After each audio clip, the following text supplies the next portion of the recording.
Hi friends, welcome to channel. Karthigai Deepam சீரியலில் நம்ம தீபா வந்து பார்த்திங்கன்னா ரியாவோட ஃபேக்கான அத்தை மாமாவை திரட்டி அடிக்கிறதுக்கு காஃபியில் வந்து பார்த்திங்கன்னா லூஸ் மோஷன் மாத்திரையை கலந்துடுறாங்க. ஸோ அதனால் வந்து பார்த்திங்கன்னா அவங்களுக்கு அந்த காஃபியையும் கொடுத்துட்றாங்க. அதுக்கப்புறம் என்ன நடக்குது அப்படின்னு பார்த்திங்கன்னா வெயிட் பண்ணிக்கிட்டு இருந்த அபிராமியும் வராங்க. ஸோ அபிராமி வந்தோடனே அபிராமி கேட்குறாங்க, யார் தீபா இவங்களாம் அப்படின்னு சொல்லிட்டு. இவங்களாம் என்னுடைய அத்தை மாமா அப்படின்னு சொல்லிட்டு ரியா இன்ட்ரடியூஸ் பண்ணி வைக்கிறாங்க. அவங்களுமே வணக்கம் சொல்கிறாங்க.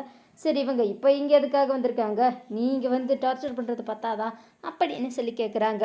என்னத்தை இப்படி பேசுகிறீங்க, என்னம்மா நீங்கள் பெரிய மனுஷங்கன்னு பார்த்தா இப்படி பேசிக்கிட்டு இருக்கீங்க. எங்கள் பொண்ணு ரியாவை நீங்கள் மருமகளாக மனப்பூர்வமாக ஏற்றுக்கணும், ஊருக்கு அறிமுகம் பண்ணி வைக்கணும், அதுக்காக தான் வந்திருக்கோம் அப்படின்னு சொல்கிறாங்க. நீங்கள் சொல்கிறீங்க அப்படின்றதுக்காகலாம் நாங்கள் இவ்வளோ என்னோட மருமகளாக ஏற்றுக்க முடியாது. என் மருமக இருக்கும்போதே என் மருமகளோட சம்மதம் இல்லாமலே என் பையன் இவளை கல்யாணம் பண்ணிக்கிட்டு வந்துட்டான். அதுக்காக நாங்கள் வந்துட்டு இவளை என்னோட மருமகளாக ஏற்றுக்கணும்னு எந்த ஒரு இதுவுமே கிடையாது அப்படின்னு சொல்லிக்கிட்டு இருக்காங்க. கொஞ்ச நேரத்தில் வந்து பார்த்திங்கன்னா தீபா கொடுத்த காஃபியோட வேலை ஸ்டார்ட் ஆகிடுச்சு. ஸோ ரெண்டு பேருமே வந்து பார்த்திங்கன்னா பேசிக்கிட்டு இருக்கும்போதே வந்துட்டு டக்குன்னு பாத்ரூம் போகிறாங்க. அந்த இடத்துல ஒரு பயங்கர ஃபன் ஆகிடுது. அண்ட் இந்த பக்கம் கார்த்திக் வந்து பார்த்திங்கன்னா ஒர்க் முடிச்சு லஞ்சில் சாப்பிட வராரு. கேன்டீனில் வந்து பார்த்திங்கன்னா ஒரு நல்ல குவாலிட்டியான சாப்பாடே இல்லை.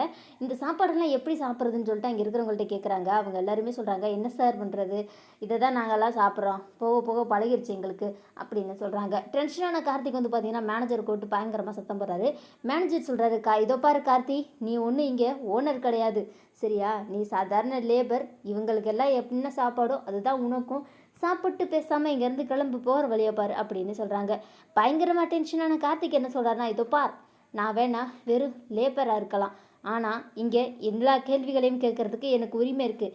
நல்ல சாப்பாடு கிடைக்கிற வரைக்கும் நாங்கள் எல்லாருமே சேர்ந்து போராட போகிறோம். நீங்கள்லாம் எனக்கு சப்போர்ட் பண்ணுவீங்க தானே, எனக்காக போராடுவீங்க தானே அப்படின்னு சொல்லிட்டு கேட்குறாரு. இங்கே இருக்க தொழிலாளர்கள் எல்லாமே, கண்டிப்பாக கார்த்திக் சார், நீங்கள் எங்கள் உரிமைக்காக தான் போராடிக்கிட்டு இருக்கீங்க, உங்களுக்காக கண்டிப்பாக நாங்கள் ஆதரவு தருவோம் அப்படின்னு சொல்லிட்டு எல்லாருமே வந்து பார்த்திங்கன்னா சாப்பிட்றத விட்டுட்டு ஃபேக்ட்ரிக்கு வெளியே நின்று பயங்கரமாக போராட ஆரம்பிச்சிடுறாங்க. இந்த விஷயம் தெரிஞ்ச ஆனந்து பயங்கர அதிர்ச்சி ஆகிட்டு, என்ன நடக்குது, ஏன் கார்த்தி இப்படியெல்லாம் பண்ணுற அப்படின்னு சொல்கிறாங்க.